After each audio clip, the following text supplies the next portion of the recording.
Баярхуу гар өгснө тий. За. За баярхуу. Амар чадна. Мэдэрчээс асуулт асууя. За 3 номер. Ингээд 100 юм. Багш маань өгье. Нэг. Гурван За та бүхэнд энэ өдрийн мэндийг хүргэе. Онцгойлон дээд шүүгийн шүүгчнэр одоо санал болгож байгаа нэр дэвшиж байгаа шүүгчнээс асуулт асууж үг хэлэх одоо харилцан ярилцах за нүүр царайнд яг ингээ ойрхоноос харах боломжийг олгож өгсөн одоо холбогдох гишүүдэд талархал илэрхийлье. Тэгээд нэг зүйл бангараа дараа энэ ч нэг Монгол улсын дээд шүүх гэдэг та бүхэн сая өөрөө тодорхойлж байгаа хуулийн зүй заалттай. Ингээд тэнцээ ингээд цаашаа цуучаад бүр түжигдэлт юм яриад гэнэ гишүүд маань. За асуулт асууя. Чи ингээд ямар тэнцээ түжигдэлт юм. Энэ ч нөр соёлтой холбоотой асуудал юм. 10 жилийн хүүхэд одоо хүн илтгэж байгаа ингээд яриад гэнэ. Тэгээд энэ дээр та бас тийг сахуулж өгнө үү? Тэгээд өөрсдөө өмтөл яаж энэ дээд шүүхээ өмдсөн гэж хэлээ. За баярхуу асуулт асууя. За миний хувьд Орхон аймгийн иргэн Баярхүү гэж юм байгаа. За сүүлийн 2019 оноос хойш яг эрүүгийн хэрэг за даалгавар шүүх цагтаа борхоо гэдэг одоо бүгднгийн одоо яаж ажилтдаг юм бэ гэдэг талаар яаж одоо юунаас болоод нь шүүхийн засаглалын нэр нь одоо дэлхийн олон улсад одоо 50-аас доошо жигсчихсэн. Тодруулж хэлэх юм бол 209 орноос дэлхийн банкнаас жил болго явуулсан судалгаа 209 орноос 116 буюу одоо 50% хүрэхээ бичсэн. Тэгээ индексийн 100 оноос 44.1 он авчихсан. За энийг зүгээр өөрөөр тайлбарлах юм бол одоо хуулийн хэлтийн байгуул буюу хуулийн засаглалыг бүрдүүлж байгаа хуулийн байгууллагуудаас гаргаж байгаа шийдвэр тутмын 55.1% нь өөрөө хууль нийцээгүй буюу хүний эрхийг зөрчил явуулна гэж ингэж харах үндэслэл болж байгаа. Хоёрдугаар шалтгаан нь хэрэг 2021 оны үнэлэнгийн одоо аудитын судалгаагаар авилгалт эдгэсэн салбарын хоёрт нь манай шүүх салбар шүүх засаглал маань өөрөө орж ирсэн. Энэ одоо олон нийтэд телевизээр одоо ингэж нээлттэй дамжуулж явж байгаа. За миний хувьд Орхон аймгийн эрүүгийн анхан шатны шүүхээс 100 татгалцсан байдаг. Яг хууль зэрсэн заалтаар шудраг шүүхээр шүүлгүүлэх хэрэгтэй гэдэг. Шудраг байж чадаагүй болохоор нь хуулийн үндслэлүүдийг тавиад шүүхээс нэг татгал заавсан байдаг. За нөгөө төгөр гэх юм бол өмнө би 2022 оны 3 сарын 19-ний өдөр хууль зүйн эрүүгийн эрхийн шилжилтийн хууль нэмэлт өөрчлөлт оруулах тухай эрүүгийн нэмэлт өөрчлөлт оруулах тухай хуулийн одоо хэлцүүлэлтээр бас иж суусан. Энэ дээр ярьсан. Ерөөсөө энэ нэг манад хууль нь бол болсон болов хуулиуд бол байна. Батлан гаргаж байна. Дагаж мөрдөж байна. Гэтэл яг энэ нэг хуулийг хэрэгжүүлэх шатан дээр хуулийн байгууллагыг бол би буруутгахгүй төрийг бас буруутгах ажиллагаа.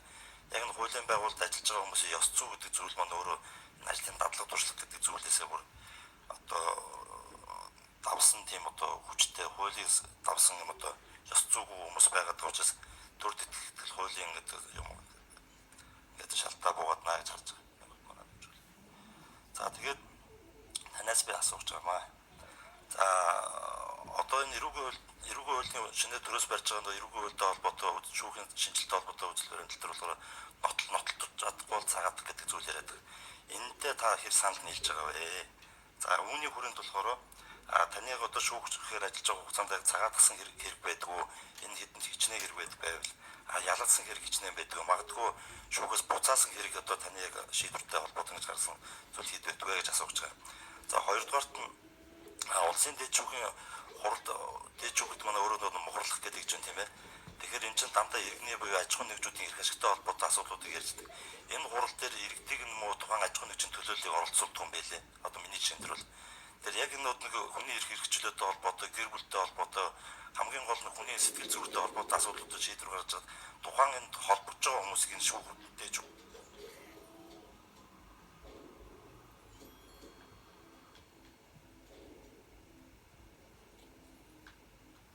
За юу яах вэ? Нэмэлт цаг авах уу? За юу вэ? Баггүй яах вэ? Нэмж асуух уу? Тодорхойлж. За оролцогч ихчлэлтэй баярхуу нэмж асууя. За микрофоныг өгөрөө. Гурав намрын микрофон. За ингээд энэ дээр ямар байдаг вэ? За хоёрдугаар нь эргүү хүний хувьд нэг санал байна. Энэ болохоор юу гэхээр яг олон улсын хэмжээнд шүүх засаглалын хуулийн тогтолцоон засаглалын нэр хүнд унтсан байгаа тохиол бидний 30 жилийн хугацаанд явж шүүгчнэр маань хуулийн байгууллагууд маань өөрсдөө болохгүй байна гэсэн үг.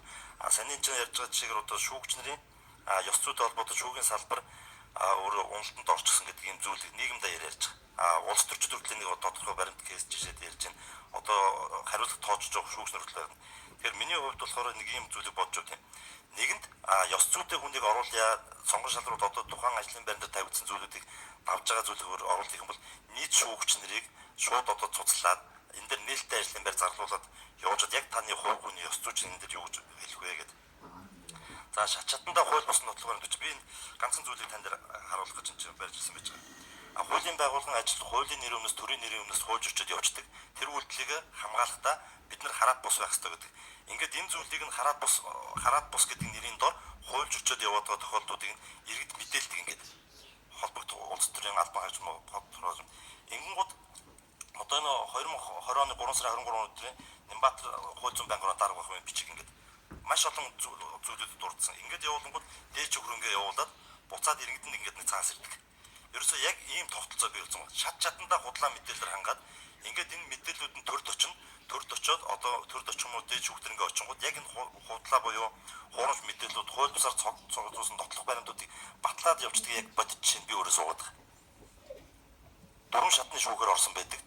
Ингээд одоо шүүгийн шинжилгээний үндэсний хүрээлэнгээс нэг кейс чихэд урт шүүгийн шинжилгээний үндэсний хүрээлэнгийн 2 удаагийн дүгнэлт дээр тухайн гутган дээр гар хурууныхээ байхгүй биологи уулмар байхгүй цусны толбой ачиж зүйлсэн уулмар байхгүй.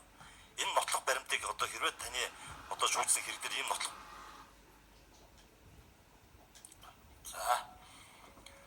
За нэр дэвшигч асуултанд хариулъя.